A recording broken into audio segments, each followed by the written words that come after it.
Buongiorno e bentornati a Tu per Tu. Oggi è con noi la vicepresidente e assessore alle infrastrutture e trasporti della Regione Veneto, Elisa De Berti. Buongiorno. Buongiorno, buongiorno a voi. Grazie per aver accettato il nostro invito. Allora, assessore, noi parliamo subito di un tema che le è chiaro, che è quello delle infrastrutture. È un Mm. tema centrale e strategico per lo sviluppo della Regione. Come stiamo messi e cosa ha in programma per potenziare questo aspetto? Beh, allora sapete che per quanto riguarda le infrastrutture abbiamo la grande partita degli investimenti ferroviari e soprattutto dell'alta velocità, del collegamento che è finanziata fino a Vicenza, ma è in progettazione da Vicenza a Padova e poi seguiranno i finanziamenti. È definito anche la progettazione lungo il corridoio del Brennero dell'ingresso a nord di Verona e abbiamo in corso i lavori per i cantieri per il collegamento ferroviario all'aeroporto di Venezia. È stata fatta un'analisi costi-benefici anche per il collegamento a Verona che è tuttora in corso. Sono iniziati i colloqui per la fattibilità tecnica e economica con i comuni, più tanti altri interventi ovviamente sul ferroviario minori ma sempre strategici che per motivi di tempo non vi racconto. Dal punto di vista di viabilità stiamo portando avanti e concretizzando alcuni interventi importanti interventi infrastrutturali. Abbiamo la statale 12, collegamento a Verona tra Isola della Scala e Verona, appunto nella provincia di Verona, che è una variante alla statale. Abbiamo la realizzazione uno stralcio funzionale della variante alla SR10 nella Bassa Padovana tra Carceri e Borgo Veneto. Nella prossima finanziaria abbiamo stanziato le risorse per contrarre il mutuo per realizzare la bretella di Cortellazzo. Sapete che abbiamo la via del mare che sta camminando, sta procedendo, non è ancora diciamo certa la sua realizzazione, però stiamo definendo il progetto e poi ci sarà la variante, la bretella di Cortellazzo dalla Rotonda Frova fino a Cortellazzo. Abbiamo la necessità di potenziare la 308, di potenziare la viabilità anche in funzione della realizzazione del futuro ospedale di Padova Est. Poi ci sono anche tanti altri, insomma stiamo aprendo il tavolo Troppe, sulla troppe per dirle. variante, sì, troppe per dirle, ma la variante alla Romea, stiamo aprendo il tavolo, non solo la variante alla Romea, ma anche il collegamento tra la Romea e la Transpolesana. Che quindi un tema anche di sicurezza, perché allora non sappiamo bene cosa Sì, dobbiamo significa, fare la insomma. progettazione, certo, certo. Nei giorni scorsi, pochi giorni fa, si sono chiusi gli stati generali della logistica e è cambiato qualcosa, nel senso che è stato firmato un protocollo che mette in rete di fatto gli attori per un maggiore sviluppo e maggiore efficienza.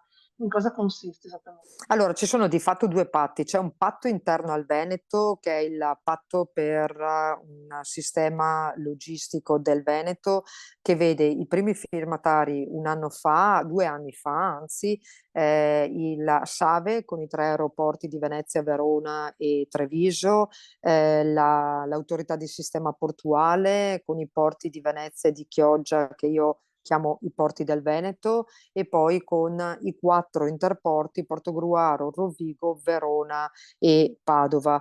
Ieri sostanzialmente, l'altro giorno si è firmato un protocollo aggiuntivo perché questo patto si amplia a CAV, Veneto Strade e Infrastrutture Venete. Di fatto si cerca di, soprattutto ad esempio nella digitalizzazione, di condividere strategie e investimenti, ma anche visioni per poter ragionare come sistema. Per quanto riguarda invece gli stati generali del nord-est, siamo nelle condizioni di aver firmato questo patto tra tutte le regioni del nord-est, quindi Friuli, Emilia-Romagna, Trentino Alto Adige, Lombardia, con il coordinamento della Regione Veneto per lo stesso motivo, sia quello di definire la logistica non può avere confini locali, confini limitati, la logistica si muove lungo i corridoi europei interessano tutta l'Italia e tutta l'Europa, dei 4 corridoi europei che interessano l'Italia, 3 attraversano il Veneto, quindi giusto per farvi capire quanto importante sia fare strategie comuni anche con le regioni limitrofe. Orizzonte 2026 sta arrivando molto velocemente le Olimpiadi di Cortina, lì a livello infrastrutturale i cantieri procedono, come sta andando avanti, ce la faremo a stare nei tempi. Allora, facciamo una distinzione. Ci sono le opere sportive necessarie allo svolgimento delle Olimpiadi che verranno realizzate nei tempi e quelle sostanzialmente non avranno problemi. Sapete che stata tutta la discussione della pista da bob, ma anche quella sta andando avanti velocemente. Invece, per quanto riguarda le opere che costituiscono una legacy, ossia un lascito che verrà lasciato al territorio, sono ad esempio, con riferimento a Cortina, la variante di Longarone e la variante di Cortina. La variante di Longarone è completamente finanziata, la variante di Longarone parzialmente finanziata. Allora, la variante di Cortina in effetti si divide in 3 lotti. I primi 2 lotti, diciamo, verranno realizzati senza problemi. Il terzo lotto, che è la galleria, il bypass di Cortina, i lavori inizieranno dopo le Olimpiadi perché sono incompatibili con lo svolgimento delle Olimpiadi. Invece, per quanto riguarda la variante di Longarone, il commissario, l'architetto Saldini, sta praticamente discutendo con enti, insomma, il Consiglio Superiore dei Lavori Pubblici e il Ministero per abbassare il viadotto, perché sapete che lì c'è un importante viadotto, per abbassare il viadotto e per ridurre l'impatto della variante. I lavori inizieranno prima delle Olimpiadi, ma non saranno un problema, cioè proseguiranno dopo le Olimpiadi, perché questi sono legacy, anche perché la stazione di Longarone sarà un hub di interscambio tra il ferro anche e la gomma, quindi non ci saranno problemi. Però Cortina, la variante in galleria e Longarone non è mai stato detto e c'è sempre stata la consapevolezza che non sarebbero stati pronti per le Olimpiadi, ma costituiscono la legacy delle Olimpiadi. Veniamo alla politica prima di lasciarci. Pontida pochi giorni fa, grande battaglia sull'autonomia del Veneto, è una battaglia che la Lega rivendica, che il Veneto rivendica e che sarà forse anche da traino per le elezioni 2025, un po' come cavallo di battaglia, insomma.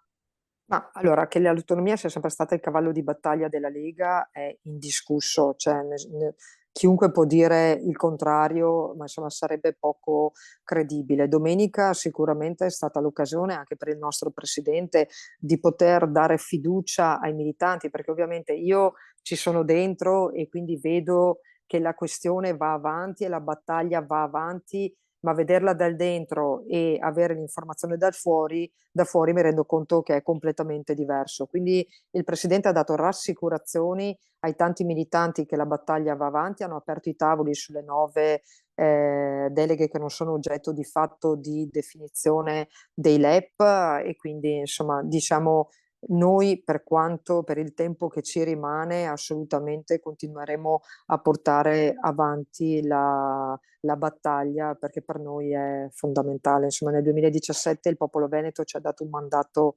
chiaro e non ci fermeremo.